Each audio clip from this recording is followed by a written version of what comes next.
शंकर जी के मंदिर में दर्शनों के बाद पहले तो जाते हुए बड़ा हैरान हुआ, क्योंकि शायद मैं 1 साल के बाद आया हूँ, शायद 1 साल या सवा साल के बाद आया हूँ। मैं दर्शन के लिए आता रहता हूँ, पर जब मैं वापस आया, अगर मैं अपनी गाड़ी में बैठ जाता शायद मुझे कुछ जानकारी ना मिलती। पर मेरे दोस्त ललित जी और एक police officer mister Trivedi ji police officer कौन है, उनको ज़रूर देखना। बहुत अच्छे व्यक्ति हैं जिनको मैंने रिक्वेस्ट की कि मैं देखना चाहता हूँ, इतना शोर है मंदिर में, क्या सुधार हुआ है आसपास। मैंने तो कोई देखा नहीं, पर जब मुझे वो लेके गए, ये मैं अपना अनुभव बता रहा हूँ कि मैं नंगे पांव चल ही नहीं सकता और पत्थर पे चल नहीं सकता। अगर पत्थर पे चलूंगा, मुझे पत्थर भी, एक कंकर भी गोली की तरह लगता है। मेरे नसें कटी हुई हैं बम्बों के कारण, पांव की नसें कटी हुई हैं। मैं सहारे के बगैर, जूते के बगैर नहीं चल सकता। पहली बार ऐसा हुआ है कि मैं पत्थरों के ऊपर, जहां 40 मंदिरों को आजाद कराया गया, 40 मंदिर आजाद हुए, मैं पहली बार कहीं कहीं सहारा लिया, सहारे के बगैर कंकर पे नहीं पत्थरों पे चला हूं। और गंगा मैया के थोड़ा पीछे तक गंगा मैया दिखती थी। मैं वहां चल के 40 मंदिर, जो नरेंद्र मोदी जी ने, मेरा कोई उनसे लेना देना नहीं, मेरा बीजेपी से किसी से नहीं, मैं आजाद विचारधारा को, राष्ट्र के लिए हूं और धर्म को प्यार करता हूं। मेरी आस्था है, भोले शंकर के, हनुमान जी के प्रति मेरी आस्था है। पहली बार मैं नंगे पांव चला, पत्थरों के ऊपर चला, और जो 40 मंदिर आजाद हुए हैं, इसका कौन जिम्मेदार है कि 40 मंदिर इतने वर्षों से, जिसकी बेअदबी होती रही, जिसके पास बाथरूम थे, जिसके पास टॉयलेट थे, और ये मंदिर, जो मेरा मानना है, हम नए मंदिरों का निर्माण करते हैं, बड़े बड़े सुंदर आश्रम मंदिर बनते हैं, पर ये मंदिर जो बने हैं 400 साल, 500 साल, 600 साल, 300 साल, किसी ना किसी उस वक्त के संत, आज का वो संत नहीं जो इसका विरोध करता था, क्या नाम था उसका, स्वामी जो नाम बता रहे हैं, जिसने तोड़ने का विरोध, ऐसे संत नहीं, उस वक्त के तपस्वी संतों ने जो इसको तपस्वी तप करके बनाया, इसको जो आज़ादी मिली है, मैं भावुक हुआ, बहुत भावुक हुआ। प्रेस से, मैं जब धार्मिक स्थान पे जाता हूँ प्रेस से बिल्कुल नहीं मिलता हूँ, पर आज मेरे से रहा नहीं गया। मैं ये जरूर कहना चाहूँगा, ये मंदिरों को जो आज़ादी मिली है, और मेरे कुछ ऐसे लोग मिले हैं मुझे, जिन्होंने बताया है कि अगर 75 लाख उस जगह की प्रॉपर्टी की कीमत थी तो उनको 2 करोड़ मिला है। उनका परिवार ही तर गया। जिनको 35 लाख कीमत मिलती थी 2 साल, आज उनको 3-3 करोड़ मिल गया।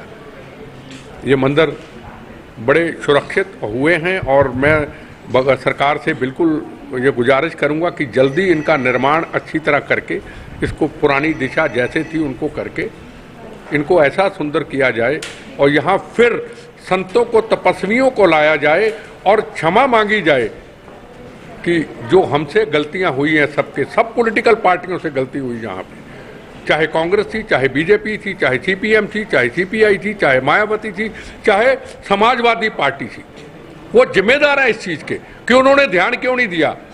एक शराबबंदी को आसपास खत्म कर देना और वोट बैंक की राजनीति करना, इसको राजनीति कहते हैं। मंदिरों को आज़ाद कराना, पीछे इसके क्यों नहीं हुआ, जो हमसे गलतियां हुई, हमारे कारण नई जनरेशन को का भुगताना, हमें क्षमा कीजिए। ये यहाँ तप हूँ दिल के साथ। ये मेरा आज का विषय था। मैं बहुत शुक्रगुजार हूँ नरेंद्र मोदी जी का और यहाँ के चीफ मिनिस्टर योगी जी का, कि जिन्होंने शुरुआत की है, और ये शुरुआत इतनी अच्छी है। भगवान आगे कृपा करेगा कि हमारी मातृभूमि सुरक्षित रहेगी।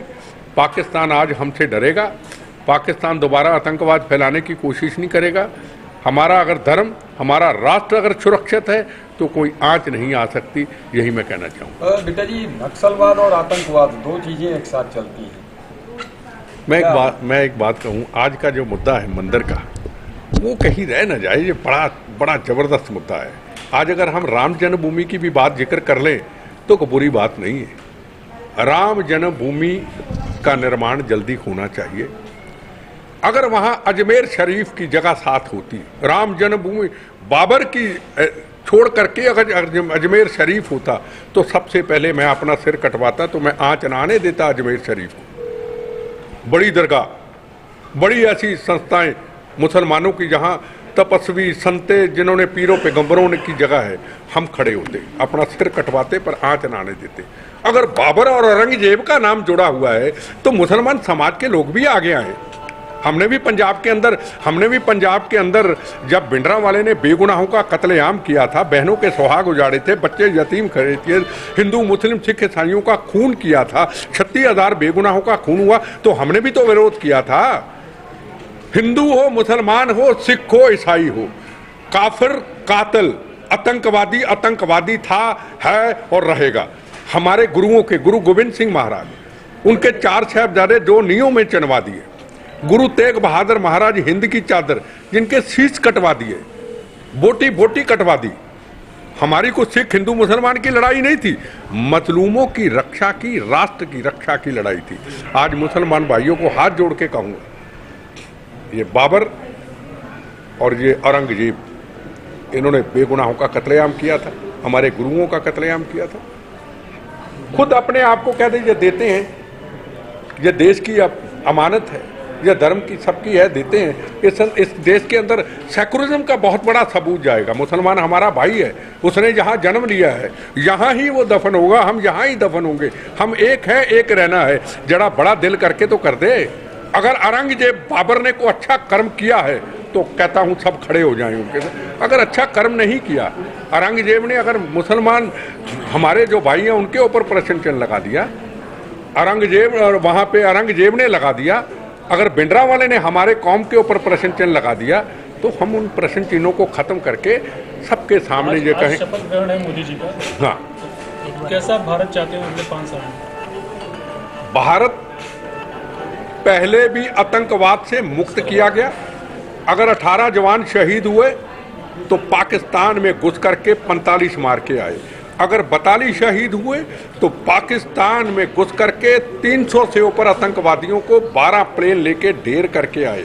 एक गोली चलती 100 गोली का जवाब दिया जाता है। नवाज शरीफ पहले आए थे, अब नहीं बुलाया गया। पहले इसलिए बुलाया गया था कि हम शांति चाहते हैं, हमारा देश महात्मा गांधी का देश है, हम लड़ाई नहीं चाहते हैं। जब उन्होंने पठानकोट और दीनानगर की घटना की, उस दिन के बाद एक गोली चलती 100 गोली का जवाब दिया जाता है। मैं गारंटी से कहता हूं कि आतंकवाद से भारत मुक्त हुआ और 4.5-5 साल के अंदर मुझे एक भी घटना, पठानकोट और दीनानगर की घटना, मैं किसी सरकार की वकालत नहीं कर रहा हूं, बीजेपी की ना, प्रथम राष्ट्र, एक भी घटना, यहाँ संकट मोचन हमला हुआ, यहाँ आपके यूपी के अंदर वाराणसी कोर्टों के ऊपर हमला हुआ, एक भी बम पूरे हिंदुस्तान के अंदर पार्लियामेंट 26/11 पठानकोट और दीनानगर के बाद अगर चला हो तो मैं उसका जवाब देने के लिए तैयार बैठा हूं। इसका मतलब आतंकवाद से भारत मुक्त होने जा रहा है। पर बीजेपी क्या अपना वादा पूरा करेगी? 370 धारा का पिछली बार नहीं कर पाए, इस बार पहले से ज्यादा सीटें हैं। क्या 370 धारा बीजेपी तोड़ेगी? जो वादा किया था तोड़ेगी तो सबसे पहले MS बिट्टा वहां जमीन लेगा। बिट्टा जी, नक्सलवाद पे थोड़ा सा मैंने पूछा, नक्सलवाद कितना प्रभावित कर रहा है भारत में? एक बात मेरी बिल्कुल स्पष्ट, नक्सलवाद हो या पंजाब का खालिस्तान का आतंकवाद हो, जब जम्मू कश्मीर का आतंकवाद हो, मैं सबको कहना चाहूँगा, भैया हथियार छोड़ करके सही लाइन पे आ जाओ। ये मोदी है, ये मोदी की आतंकवाद के खिलाफ पॉलिसी है। ना मरो, ना अपने बच्चों को नुकसान पहुँचाओ, उनकी जिंदगियों की शिक्षा का देखो, अपने रास्ते को छोड़ के सही रास्ते पे आ जाओ। नहीं रास्ता छोड़ोगे, हमारा एक जवान शहीद करोगे। जिस दिन वो मोदी के दिमाग में उल्टी गिनती शुरू हो गई तो सर्जिकल स्ट्राइक वो तो उधर घुस के की थी, ये तुम्हारे इधर कर देगा, तुम्हारा नामो निशान नहीं मिलेगा। अपने रास्ते से हट जाओ। पहले तो है प्यार, प्यार नहीं तो फिर दूसरा रास्ता तो सरकार अपनाएगी, ये मेरी गारंटी है। मंदिर, आज आपने बोला कि मंदिर जाके बहुत अभिभूत हुए भोलेनाथ के, राम मंदिर को लेकर कैसा सपना है आपका इस बार? देखो, पहली बात तो जो सही है, भगवान के साथ हम पॉलिटिक्स नहीं करते। लोग जय श्री राम तो बोलते हैं, पर कर राजनीति जाते। जैसे शंकराचार्य जी जबलपुर से आए थे, पैदल मार्च कर रहे हैं, कहाँ पैदल। मैंने आज भी कहा, किसी प्रेस ने पूछा मुझे कि आप क्यों नहीं आगे लगते, मैं कहा लगूंगा जरूर आगे। अगर कोई मेरी तरह मौत को दोस्ती बना के एक कदम बढ़ाएगा तो मैं 100 कदम बढ़ा के चलूंगा, पर वापस नहीं आऊंगा केजरीवाल की तरह। वंदे मातरम, भारत माता की जय। जब वो शंकराचार्य जी, कहना नहीं चाहिए, बड़ी महान हस्ती है, जबलपुर वाले, मुझे नाम नहीं उनका पता, हाँ, कह के वापस, हमारी जबान जब निकलती है तो फिर वापस नहीं मुड़ती है। कोई ऐसा होगा मंदिर के निर्माण के लिए, पहले शरीर का बचा हुआ बम्बों से हिस्सा मैं मंदिर के चरणों में दे दूंगा, ये मेरी गारंटी है। मैं इसके लिए, आप मुझे जानते, मैं पीछे नहीं हटता। जब राम सेतु टूटने लगा था, जब चिदम्बरम ने कहा राम सेतु तो है ही नहीं, मैं गया था वहां, मैंने जाके शपथ ली थी, हे राम जी, हे राम सेतु, हनुमान जी, अगर राम सेतु टूटेगा, बम्बों से बचा हुआ हिस्सा तेरे चरणों में दे दूंगा। अब मौत को दोस्ती की। जब मीडिया ने जब बता दिया राम सेतु तो है और नितिन गडकरी ने फैसला कर दिया नहीं टूटेगा, तब हम बचे, नहीं तो मौत देने के लिए तो तैयार थे। ये मेरी गारंटी है। जय श्री राम नाम झूठा नहीं, राम के साथ राजनीति नहीं, राम के साथ जीवन देना है तो उनके चरणों में देना है। अगर मेरा जीवन जाए, मेरे लिए तो खुशी का दिन होगा। कह दिया तो कह दिया, वापस नहीं आऊंगा। मेरे साथ एक कदम चलने वाला मेरे जैसा हो जो मौत को गले लगा दे।